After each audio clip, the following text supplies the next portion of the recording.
Hey guys, this is Navni. I know that I promised to share this video for quite some time. So finally, I got some time to um, record to set up the data sets and also to record this video.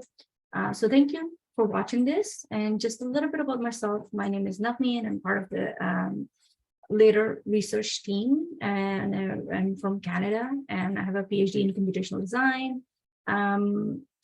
The most of my knowledge that I'll be sharing today is I'm a self-learner for life. And so it is self-learned. So if you come across something or a method that is even faster or much more efficient than what I'm going to share today, please feel free to share back because I'm learning myself. So I'm going to share today how I use AI in as part of my workflow. I mean, I know that like the recent advances has made it possible for all of us to take advantage of and be efficient and include it in our workflow. So there are many tools out there. So if you have anything better than what I'm going to be showing you today, feel free to share. I'm always open to learning, like I said. So majority of my work that I'm going to be sharing today is going to be around how to use ChatGPT and how to work around the privacy. So I know that many of us are worried about the privacy issue, and being part of Later as a company, we made a decision that we are going to be like our company SLT, like senior leadership, is quite open to using ChatGPT. However, we have all gotten our own like license from the company license, and which is what we are using. So we are not allowed to use our personal license and company license, and we are all asked to keep the to have the settings in a way that it cannot store our data and cannot use that as a training material. So I will show you how to set that up as well. And so this is a paid version. What I'm going to be showing you is a paid ChatGPT Plus version. And yeah, that's what it is.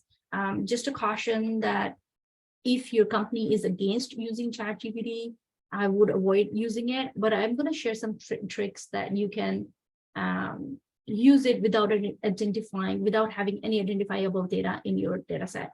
However, make sure that if you are using a data set from your work, make sure that your superior, your manager, and your company as a whole has a policy around it and they're comfortable with you using it.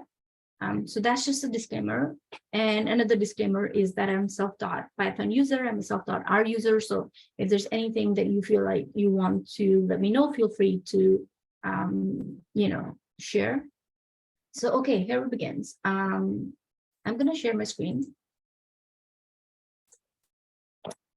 So first of all, I want to show you that you can always turn the privacy if you go to settings and beta, and if you go data control, and if you turn this off, chat history and training, this all goes away. So this means that it cannot use your data for training purposes. However, since I'm going to be showing you some exercises, so I have done those, and which is why I've saved them. So I'll keep the training data on, or you can always turn it off. So let's begin. So I use ChatGPT in multiple phases. So here are a few of the prompts that I have for myself, like I have listed here. This is just how to make a prompt, like a practice, but I use these prompts in multiple phases. Today's video's focus is going to be on analysis. So I will show you an analysis, but I often use it for research planning as well. So if you look at it as, I want you to act as a professional user researcher. As a mixed method researcher, your job is to develop a research plan to understand the pains, motivators, users flow of the core, blah, blah, blah. You can use this, act as a professional product-based SaaS company's marketing director and tell me what you need to develop a kick-ass ideal customer profile for you to start targeting potential users for acquisition in the fast and near future. So things like that, you can also help back and forth and with the ChatGPT to help basically define your research guide. Again, there are some email prompts as well that I have used previously, but most of my video, my conversation today is going to be around analysis. And so let's get into like what kind of things we can do with the analysis. So I have this data set right here. So basically it has users were asked, so this is just one question. So users were asked whether they would prefer platform A, B, or C. So there are 3 platforms, and they were asked to write down their responses, the open-ended question, and they were asked whether they prefer A, B, or C, and why. Why do they prefer? And I have done the manual analysis on it, and manual analysis on it, how many prefer A, B, or C, and what was the reason for preference of A, B, or C. Now let's do the same analysis in ChatGPT, and I'm just going to be inputting this one column into ChatGPT. The rest of the columns are manual done, so we will compare how good it is in terms of manual and in terms of ChatGPT. So let's get this data set and enter into ChatGPT. And in the ChatGPT, if you go here, not this one, actually this one. So if I go all the way top, what I did was I put this prompt in. I said, be a professional user researcher and review the following data set of 134 user responses, where users are asked to identify their preference for platform A, B, or C, and share the reasons for the preference. So clearly identify what the data set, how many user responses are there, and what the data set is about. And then what you need to do with the data set. I would like you to do the following. Number 1, clean up the data set. Number 2, create clusters based on their preference for each platform. So I've given a prefix that there's a platform A, B, or C, and the preference is given by the user. So create clusters based on the preferences and identify the percentage of user responses in each cluster, and list down the common reasons users have identified to choose each cluster, meaning choose platform A, B, or C. And then I say, here's the data set, and I copied the whole entire column all the way till 134 responses. Now here's the output. As a user researcher, my goal is to clean up, blah, blah, blah, it says, and then it cleans up the data set. And then here is what it analyzes. It says, based on the data, I have done 5 groups, people who users who prefer platform A, who prefer platform B, platform C, and then users who have no preference or equal preference for all platforms. So it combines these 2 together into one group, no preference or equal preference, and others, those who that it cannot categorize any further. Then in terms of responses, platform A, there were 60 responses, platform B, 26, platform C, 24, and then 17 responses and no equal. And since I asked it for percentage distribution, so it gives me 44%, 19%, almost 18%, and 12%. Let's look at how good this analysis is compared to what I have done manually. So if you look at here, so platform A were 60 responses, and in terms of manual, platform A is 59, which is quite close, 59, 60. It's very, very close, 44%. In here, 44.8%. One response extra. Platform B, 26, platform C, 24. So B, 29, C, 22. And prefer all, I categorize them as 2 different groups, prefer all and no preference, 13 each, whereas it grouped them all together and it says 17 responses and there are other 7 responses. Since when it cannot categorize anything, it will put in other. I do not have a other here in mind because I was able to categorize each one of them into their relevant bucket. So if you look at these percentages, these are not too far. So nevertheless, if you want to trust this, up to you. Don't want to trust it, you can always go back and do a sanity check, like show me the responses that you have in the cluster that prefer platform A, and then you can review those responses and see. Now, in terms of reasons, so list down the common reasons. I asked it to list down the common reasons that users have identified and based on their preference. So preference for platform A, monetization, wider reach, ease of use, algorithm benefit. And if you look at my manual analysis right here, so platform A has more potential to grow. Like there is a talk about monetization value, creator driven, etc. So it's very close as well. Seems like platform B and platform C. Again, engagement, community engagement, familiarity, content repurposing. If you look at here, familiarity, if you look at familiarity, community engagement, positive community engagement. The only difference between this manual analysis here and then the analysis done by ChatGPT is that in my manual one, I was able to look at pros and cons for each preference. And if I would have identified that, give me the preference for each platform, the positive and the cons for not preferring that platform, because sometimes users are not just talking in terms of positive, like I prefer this platform. Instead, it's an open-ended. They may say that I do not prefer this one particularly because of these reasons, and any other I prefer. So in that case, give me the cons as well. So then I think that's what it is missing right here. Again, the no preference, equal preference group it created. I did not have a summary of here because that's not what I'm interested in as a researcher. However, since ChatGPT has created a cluster, it gave it a reason, and then others, no information about it. So that was just like a simple one column open text response. The prompt is important. Be very clear on what you're telling it, what the data set contains, and what you want to do with the data set. Now, this was easy one. Now, the next one that I'm going to show you is one where you train ChatGPT on your own codes, and then you test it. So here I have a data set which has 3 columns right here. The users were asked to identify themselves in one of the 5 primary industry to belong to, which primary they were asked to choose one of the primary industry that they belong to. So there are 5 primary industries, and they were asked to tell us that which of these primary industries, which platform they use. So there are 9 platforms in total. And so they were able to choose whether they choose platform A or B or C or D or E, F, G. So 9 platforms total, 5 industries. And then here they were asked to identify the reasons behind this platform that they have selected within their industry, why they think that this is the best platform for them if they belong to this industry. And these are their responses right here.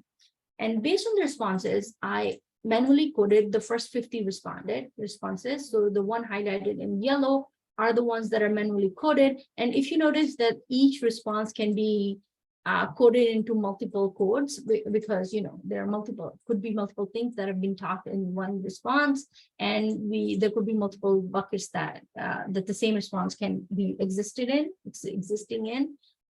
So these are the codes that I manually coded in the yellow. So what I did was I went to ChatGPT right here.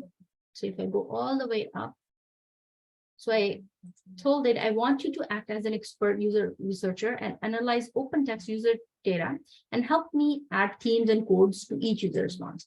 Now, before you do that, first, I want you to learn very carefully using these sample user responses that I have already divided into themes and codes. Once you're comfortable that you're fully trained on how to divide user responses based on the coding system in the sample, then let me know, and I will give you the rest of the actual data set. Here is the sample data set for your training with my coding system in the 4th, 5th, 6th, 7th, and 8th column. The first column, and then I give in context of what's included in the first column. The first column is the industry vertical the users belong to. The second column is a platform used by the users, and the third column is the reasoning used by the user to choose one platform over the other. I want you to carefully learn the coding system I have used to analyze each user response and assign a code such as ease of creating content to the first user response. And I gave an example.